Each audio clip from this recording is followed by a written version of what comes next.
আজকে আমরা তোমাদের সঙ্গে এই ভিডিওতে একটা খুবই ইন্টারেস্টিং বিষয় নিয়ে আলোচনা করব, সেটা হলো এইডস, যার ফুল ফর্ম হলো অ্যাকোয়ার্ড ইমিউনো ডেফিসিয়েন্সি সিনড্রোম। ঠিক আছে, এখন বর্তমানে দেখা যাচ্ছে যে ত্রিপুরার মধ্যে এইডসের যে কেসটা নিয়ে যে সংখ্যা বাড়ছে, তা নিয়ে বর্তমানে ন্যাশনাল নিউজ চ্যানেল এবং তাছাড়া বিভিন্ন ধরনের সোশ্যাল মিডিয়াতে আমরা খবর পাচ্ছি যে ত্রিপুরাতে প্রচুর পরিমাণে এইডসের পরিমাণ বাড়ছে, যা অ্যাপ্রক্স 800-র মতন হয়েছে, এবং তার মধ্যে অ্যাপ্রক্স প্রায় 40 থেকে 45 জন অলরেডি মারা গেছে। এখন কথাটা হলো যে এইরকমভাবে যে এইডসের প্রাদুর্ভাবটা ঘটছে, সেটার কারণটা কি? ত্রিপুরা এইডস কন্ট্রোল সোসাইটি যেটা আছে সেটা বলেছে যে ত্রিপুরার এইডস বাড়ার একমাত্র কারণ হলো অন্যতম প্রধান কারণ, যেটাকে বলা হয়েছে যে ড্রাগ কনজিউমিংয়ের মাধ্যমে ত্রিপুরার স্টুডেন্টদের মধ্যে মেনলি যেটা প্রাদুর্ভাব দেখা গেছে, যে ড্রাগ কনজিউম করে একটা সিরিঞ্জ দিয়ে তারা অনেকগুলি স্টুডেন্ট তারা ড্রাগ কনজিউম করে এবং তার মাধ্যমে তাদের এইডস ছড়াচ্ছে। আর সেটা খুবই ভয়ানক জিনিস আর ভয়াবহ ঘটনা আমাদের ত্রিপুরা রাজ্যের জন্য। কিন্তু বর্তমানে দেখা যাচ্ছে যে এখানে যে বর্তমান ডাটাটা আছে সেটা নিয়ে এখন সারা ভারতে এবং আমাদের নর্থ ইস্টে ত্রিপুরা রাজ্যে একটা তোলপাড় লেগে গেছে যে কেন এইরকমভাবে বাড়ছে এবং সেটার আসল কারণটা কী। গতকাল আমাদের রাজ্যের মুখ্যমন্ত্রী শ্রী মানিক সাহা স্যার, তিনি তার ফেসবুক পোর্টালে এবং তার অন্যান্য সোশ্যাল মিডিয়া পোর্টালে তিনি একটা আমাদের ডাটা দিয়েছেন, যার মধ্যে আমরা বুঝতে পারবো যে আসলে বর্তমানে পরিস্থিতিটা কী এবং কি কেন সেটা সোশ্যাল মিডিয়াতে কী কী দেখাচ্ছে, এবং তার আসল ডাটাটা আমি তোমাদের সঙ্গে আজকে এই ভিডিওতে শেয়ার করব। তো তোমরা তার আগে নিশ্চয়ই লাইক এবং শেয়ার করে দাও চ্যানেলটাকে, তাহলে তোমাদের সঙ্গে আমি আরও ইন্টারেস্টিং আপডেটেড ভিডিও নিয়ে আসবো। আর তার সঙ্গে তোমাদের ডাটা দেওয়ার সঙ্গে সঙ্গে আমি তোমাদের সেখানে একটা কিছু জিকে রিলেটেড একটা কোয়েশ্চেনও আমি তোমাদের এক দুটো দিয়ে দেবো এর সম্পর্কে, যেটা তোমাদের JRBT2 এবং কম্বাইন্ডের জন্য ইম্পর্টেন্ট হতে পারে।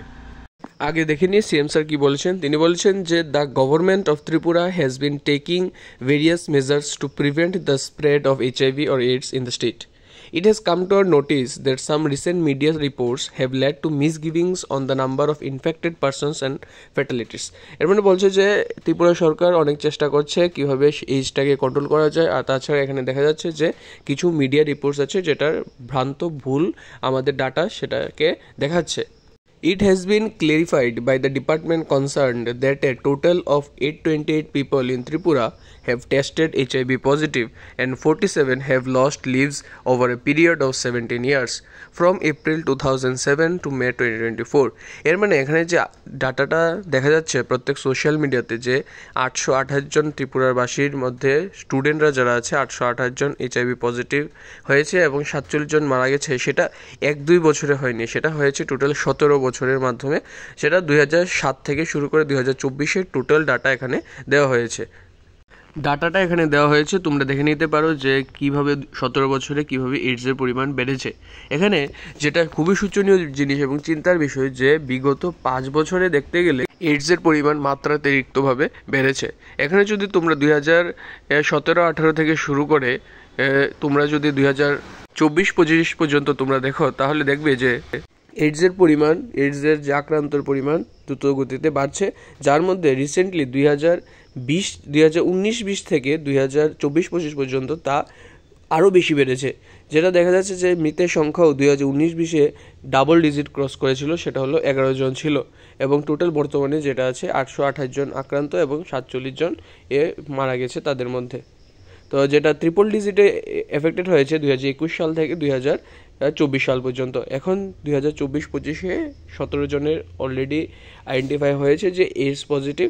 এখন যেটা দেখা যাচ্ছে যে এই বছর মৃতের সংখ্যা নেই। তো এখন একটা কোশ্চেন নিয়ে আলোচনা করা যাক, যেটা তোমাদের JRBT এবং কম্বাইনের জন্য ইম্পর্টেন্ট এবং তোমাদের জিকে নলেজকে বাড়াবে। সেটা হলো বিশ্ব এইডস দিবস কবে পালন করা হয়, যেটা উত্তর হবে প্রতি বছর আমরা 1 ডিসেম্বর বিশ্ব এইডস দিবস পালন করে থাকি।